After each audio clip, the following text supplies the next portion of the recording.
Hi, എല്ലാവർക്കും നമസ്കാരം. അപ്പോൾ ഇന്ന് രാവിലെ സോഷ്യൽ മീഡിയ തുറന്നപ്പോൾ കണ്ട ഒരു വാർത്തയാണ് ഈ കാണുന്നത്. ജന്തർ മന്ദറിലെ ആദ്യ രക്തസാക്ഷി, ഡൽഹി പോലീസ് അടിച്ചു വന്ന ധീര വിദ്യാർത്ഥി. സത്യം പറഞ്ഞു കഴിഞ്ഞാൽ ഈ ന്യൂസ് കണ്ട് ആദ്യം ഒന്നും ഞെട്ടിപ്പോയ ഞാൻ എല്ലാ ചാനലുകളും എടുത്തു വെച്ച് നോക്കി, ഒന്നിലും ഇങ്ങനെ ഒരു ന്യൂസ് കണ്ടില്ല. ഇന്നത്തെ ഈ സോഷ്യൽ മീഡിയയുടെ കലാപരിപാടി മാത്രമാണ് ഇതെന്ന് അന്നേരമാണ് മനസ്സിലായത്. ഇന്ന് രാവിലെ സോഷ്യൽ മീഡിയയിൽ പ്രത്യക്ഷപ്പെട്ട ഈ വാർത്ത പക്കാ ഫേക്കാണെന്ന് മനസ്സിലായതുകൊണ്ടാണ് ഈ വീഡിയോ ഞാൻ ചെയ്യുന്നത്. സത്യം പറഞ്ഞു കഴിഞ്ഞാൽ ഒരു മര്യാദയും ഇല്ലാത്ത രീതിയിൽ ഇന്ന് സോഷ്യൽ മീഡിയയിൽ ഓരോ വാർത്ത പടച്ചുവിടുന്നതും ഇത് ആദ്യമായി ഉപയോഗിക്കുന്ന ആൾക്കാർ അപ്പടി അത് വിശ്വസിച്ചുകൊണ്ട് താഴെ കമൻറ്റുകൾ എഴുതുന്നതും കാണുമ്പോൾ സത്യം പറഞ്ഞു കഴിഞ്ഞാൽ ഇതിനെയൊക്കെ എന്താണ് പറയേണ്ടതെന്നും ഇതാണ് നിയമം മൂലം നിരോധിക്കേണ്ടതെന്നും തോന്നിപ്പോകുന്നു. കാരണം ഈ പെൺകുട്ടി ഏതായാലും ഒറിജിനലായിട്ട് ജീവിച്ചിരിക്കുന്ന ഒരു വ്യക്തിയാണ്. അവർ മരിച്ചുപോയി എന്ന് പറഞ്ഞ് ഒരു ഉളുപ്പുമില്ലാതെ സോഷ്യൽ മീഡിയയിൽ ഫോട്ടോ സഹിതം കയറ്റിവിടുന്ന ഇവരോടൊക്കെ എന്താണ് മറുപടി പറയേണ്ടതെന്ന് അറിയില്ല.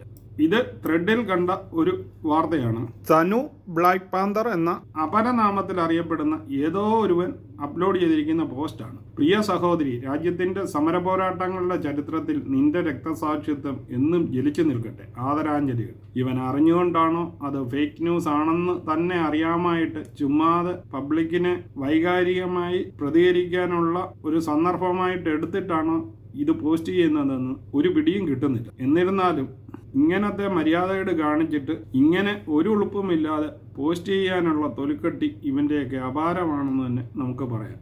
അപ്പോൾ ഈ വാർത്തയ്ക്കടിയിൽ വന്ന ചില കമൻറ്റുകളുമാണ് ഇനിയും കാണേണ്ടത്. ഒരു മുൻകൂർ ധാരണയുമില്ലാതെ അതിനടിയിൽ എഴുതിയിരിക്കുന്ന ഒരു കമന്റ്, ഇവളെ കൊന്നതാവും, CJP തന്നെ രക്തസാക്ഷികൾ വേണ്ട. അപ്പോഴത്തേക്ക് ഈ പറഞ്ഞവന് എതിരെയായിട്ട് ഏതെങ്കിലും ഒരു BJPക്കാരനായിരിക്കും എഴുതിയിരിക്കുന്നതെന്ന് തോന്നുന്നു. ഇത് നിങ്ങളുടെ ശൈലി. ഇവരൊക്കെ ഈ ഫേക്ക് പോസ്റ്റ് കണ്ട് വിശ്വസിക്കുന്നു എന്ന് ഓർക്കുമ്പോൾ സത്യം പറഞ്ഞു കഴിഞ്ഞാൽ കഷ്ടമാണ്. അടുത്തൊരു മഹാന്റെ പോസ്റ്റാണിത്. മോദിയുടെ പോലീസ് മർദ്ദനമേറ്റ് വിദ്യാർത്ഥി മരിച്ചു, പോലീസിന്റെ പേരിൽ നരഹത്യക്ക് കേസെടുക്കണം. ഇവൻ കേരളത്തിലിരുന്ന് പോസ്റ്റ് ചെയ്തിട്ട് വേണം ഇനി ഡൽഹിയിൽ കിടക്കുന്ന പോലീസിനെ കേസെടുക്കുവാൻ വേണ്ടി പറയാൻ. ആ രീതിയിലാണ് ഇദ്ദേഹം എഴുതിയിരിക്കുന്നത്.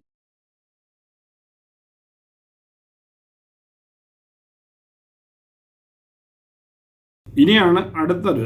ഇത് നമ്മുടെ ഇടതുപക്ഷ ചിന്താഗതിക്കാരനാണെന്ന് തോന്നുന്നു പോസ്റ്റ്. ജന്തർ മന്ദറിൽ സമരത്തിൽ ജോലി ചെയ്യുന്ന പ്രിയ സഹോദരിയെ പോലീസ് വേഷധാരികളായ RSS ഗുണ്ടകൾ അടിച്ചു കൊന്നു. പ്രിയ സഹോദരി, നിന്റെ രക്തസാക്ഷിത്വം വെറുതെയാവില്ല, നിങ്ങൾ ജയിക്കുക തന്നെ ചെയ്യും. അഭിവാദ്യങ്ങൾ. ചത്തുപോയ പുള്ളി ജയിക്കുമെന്നാണ് ഇവൻ പറയുന്നത്. പക്ഷേ ഇങ്ങനെ ഒരു വാർത്ത പോലും ഫേക്ക് ആണെന്ന് പോലും മനസ്സിലാക്കാതെയാണ് ഈ വിധ കമൻറ്റുകളൊക്കെ ഇവരൊക്കെ ചെയ്യുന്നതെന്ന് ഓർക്കുമ്പോൾ സത്യം പറഞ്ഞു കഴിഞ്ഞാൽ നമ്മുടെ ആ ബുദ്ധിയുടെ ലെവൽ ഏത് ലെവലിലേക്ക് ഉയർന്നു എന്നാണ് ഇപ്പോൾ ചിന്തിക്കേണ്ട ഒരു കാര്യം. കാരണം സോഷ്യൽ മീഡിയയിൽ വരുന്ന എല്ലാ വാർത്തകളെയും അപ്പാടെ വിശ്വസിച്ച് ഒരു മര്യാദയും ഇല്ലാത്ത രീതിയിൽ തെറി വിളിച്ചും തൻ്റെ അഭിപ്രായങ്ങളെ രേഖപ്പെടുത്തിയൊക്കെയാണ് ഇവർ സംതൃപ്തി അടയുന്നത് തന്നെ.